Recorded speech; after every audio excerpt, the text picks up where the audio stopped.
આજે શેર કરીશ ચોમાસાની સિઝનમાં ખાવાની મજા આવે તેવી ક્રિસ્પી ઢેબરી સાથે ચટણીની રેસીપી। તો કોઈ પણ જાતના સોડા, ઈનો કે દહીંના ઉપયોગ વગર ઘરના સિમ્પલ મસાલા સાથે આ ઢેબરી ફક્ત 10 જ મિનિટમાં બની જાય છે, જે સ્વાદમાં એટલી જબરજસ્ત છે કે તેને ગરમા ગરમ કે પછી ઠંડી થઈ ગઈ હોય તો પણ ખાવાની ખૂબ જ મજા આવે છે।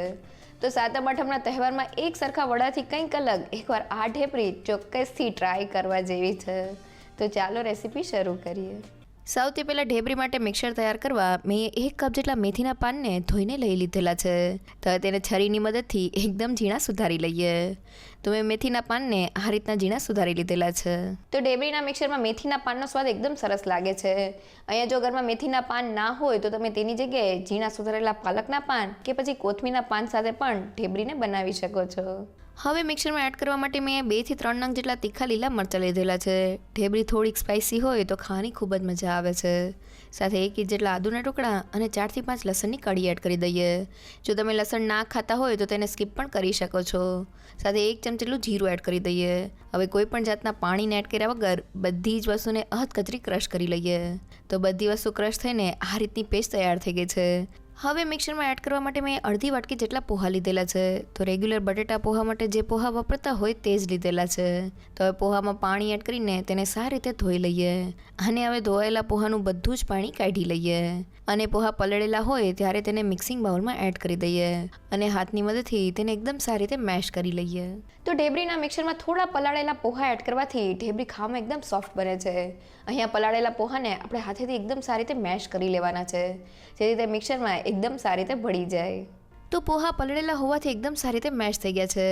હવે તેમાં 1 કપ જેટલા સુધારેલા મેથીના પાન, અડધા કપ જેટલા સુધારેલા કોથમીના પાન અને મેં અડધા કપ જેટલી ઝીણી સુધારેલી ડુંગળી લીધેલી છે।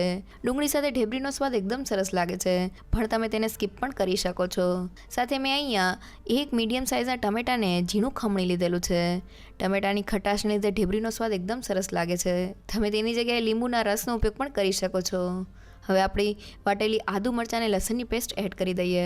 સાથે અડધી ચમચી જેટલી લીલી વરિયાળી, 1 મોટી ચમચી જેટલા સફેદ તલ, અડધી ચમચી જેટલો અજમો, 1 પિંચ જેટલી હિંગ અને મેં 1 ચમચી જેટલા રેડ ચીલી ફ્લેક્સ લીધેલા છે। સાથે મસાલામાં અડધી ચમચી જેટલો હળદર પાવડર, 1 ચમચી જેટલો ધાણા જીરું પાવડર, અડધી ચમચી જેટલો શેકેલા જીરાનો પાવડર, સ્વાદ પ્રમાણે મીઠું અને અડધી ચમચી જેટલો ગરમ મસાલા પાવડર એડ કરી દઈએ। હવે મિક્સરમાં બાઇન્ડિંગ માટે મેં 1/4 કપ અને ફક્ત 4 મોટી ચમચી જેટલો ચણાનો લોટ લીધેલો છે। સાથે તેટલા જ પ્રમાણમાં એટલે કે 1/4 કપ જેટલો બાજરીનો લોટ અને 1/4 કપ જેટલો ઘઉંનો લોટ કે જેનો ઉપયોગ આપણે રોટલી માટે કરતા હોય તે જ લીધેલો છે। તો મેં ત્રણેય લોટ સરખા પ્રમાણમાં અને ફક્ત 1/4 કપ જેટલા જ લીધેલા છે। હવે આપણી ઢેબરી ઠંડી થયા પછી પણ એકદમ સોફ્ટ લાગે તેના માટે તેમાં 2 મોટી ચમચી જેટલું તેલ એડ કરી દઈએ અને હવે હાથની મદદથી બધી જ વસ્તુને મિક્સ કરી લઈએ। તો ઢેબરીને આપણે ક્રિસ્પી તૈયાર કરવાની છે, એટલે આપણે મિક્સરને ઢીલું નથી રાખવાનું। જો મિક્સર ઢીલું હશે તો આપણી ઢેબરી ક્રિસ્પી નહીં બને। અહીંયા આપણે જેમ મિક્સરને ભેગું કરતા જશું તેમ તેમાંથી રહેલા શાકભાજીમાંથી પાણી રિલીઝ થશે અને આપણું મિક્સર બાઇન્ડ થઈ જશે। તો તમે જોઈ શકો છો કે મિક્સર બાઇન્ડ થઈને આ રીતનું લોટ જેવું તૈયાર થઈ ગયું છે। અહીંયા આપણે મિક્સરને બાઇન્ડ કરવા માટે કોઈ પણ જાતના પાણીનો ઉપયોગ નથી કરેલો। જો તમારું મિક્સર છૂટું રહેતું હોય તો તમે 1 થી 2 ચમચી જેટલું પાણી એડ કરી શકો છો। તો ઢેબરી માટેનું આપણું મિક્સર તૈયાર થઈ ગયું છે।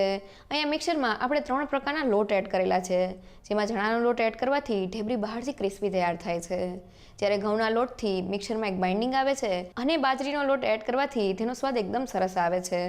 અહીંયા આપણે એ વાતનું ખાસ ધ્યાન રાખવાનું છે કે આપણે મિક્સરમાં વધુ પડતો લોટ એડ નથી કરવાનો। જો વધુ પડતો લોટ હશે તો આપણી ઢેબરી ખાવામાં સોફ્ટ નહીં બને। હવે આપણે તૈયાર થયેલા મિક્સરને જરા પણ રેસ્ટ નથી આપવાનો, નહીં તો મિક્સરમાંથી પાણી રિલીઝ થવાને લીધે તે ઢીલું થઈ જશે। હવે મેં હાથને થોડો તેલવાળો કરી લીધેલો છે। થોડું મિક્સર હાથમાં લઈને તેને રાઉન્ડ શેપનો બોલ બનાવી લઈએ અને હવે આ રીતના બધા જ બોલને તૈયાર કરી લઈએ। અને હવે બોલને તળવા માટે મેં તેલને ગરમ કરી લીધેલું છે। ગરમ તેલમાં તૈયાર કરેલા બોલને એડ કરી દઈએ। તો મેં કડાઈમાં સમાય તેટલા બોલને એડ કરી દીધેલા છે। હવે ગેસની ફ્લેમ મીડિયમ કરીને તેને બંને બાજુ ફેરવતા જઈને ગોલ્ડન બ્રાઉન અને ક્રિસ્પી થાય ત્યાં સુધી તળી લઈએ। તો બોલ્સને તળાતા લગભગ 3 થી 4 મિનિટ જેવું થઈ ગયું છે। હવે તળાયેલા બોલને ઝારામાં લઈ લઈએ, જેથી વધારાનું બધું જ તેલ નીકળી જાય અને હવે તેને પ્લેટમાં કાઢી લઈએ। હવે ઢેબરીને ક્રિસ્પી તૈયાર કરવા માટે મેં તેલને એકદમ સારી રીતે ગરમ કરી લીધેલું છે। હવે તળાયેલા એક બોલ્સને લઈ લઈએ અને વાટકીની મદદથી થોડું પ્રેસ કરી દઈએ। હવે તેને ગરમ તેલમાં એડ કરી દઈએ। તો મેં બોલ્સને પ્રેસ કરીને કઢાઈમાં સમાય તેટલા એડ કરી દીધેલા છે। હવે તેને બંને બાજુ ફેરવતા જઈને હાઈ ગેસની ફ્લેમ પર ક્રિસ્પી કરી લઈએ। તો લગભગ 2 થી 3 મિનિટમાં તમે જોઈ શકો છો કે બહારથી એકદમ ક્રિસ્પી કોટિંગ સાથે આપણી ઢેબરી તૈયાર થઈ ગઈ છે. તો હવે તેને ઝારામાં લઈ લઈએ. તો જોતાં જ ખાવાનું મન થઈ જાય એવી આપણી એકદમ ક્રિસ્પી ઢેબરી તૈયાર થઈ ગઈ છે. શરૂઆતમાં આપણે જ્યારે બોલ્સને તળીએ ત્યારે આપણે ગેસની ફ્લેમ મીડિયમ રાખવાની છે, જેથી તે અંદર સુધી એકદમ સારી રીતે તળાય અને જરા પણ કાચા ન રહે. અને તળાયેલા ગરમા ગરમ બોલ્સને આપણે તરત જ વાટકીથી પ્રેસ કરીને બીજી વાર હાઈ ગેસની ફ્લેમ પર તળી લેવાના છે, જેથી આપણી એકદમ ક્રિસ્પી અને કુરકુરી ઢેબરી તૈયાર થાય. તો હવે તૈયાર થયેલી ઢેબરી સાથે ખાવાની મજા આવે તેવી ચટણી બનાવી લઈએ.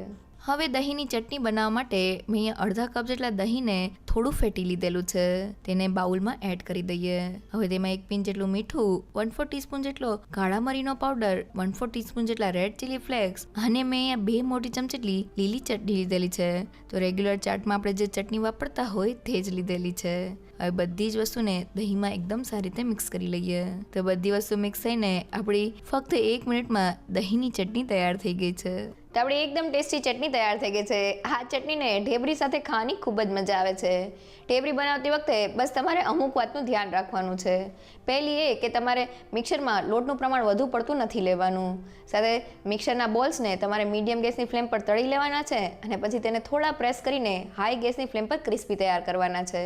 ઢેબરીની આ રેસીપી જો તમને ગમી હોય તો મને કમેન્ટ સેક્શનમાં જરૂરથી કહેજો. સાથે મારા વિડીયોને લાઇક અને ફ્રેન્ડ્સ અને ફેમિલીમાં શેર કરજો. અને મારી ચેનલને સબસ્ક્રાઈબ કરવાનું ના ભૂલશો. તો ફરી મળીએ એક નવી રેસીપી સાથે.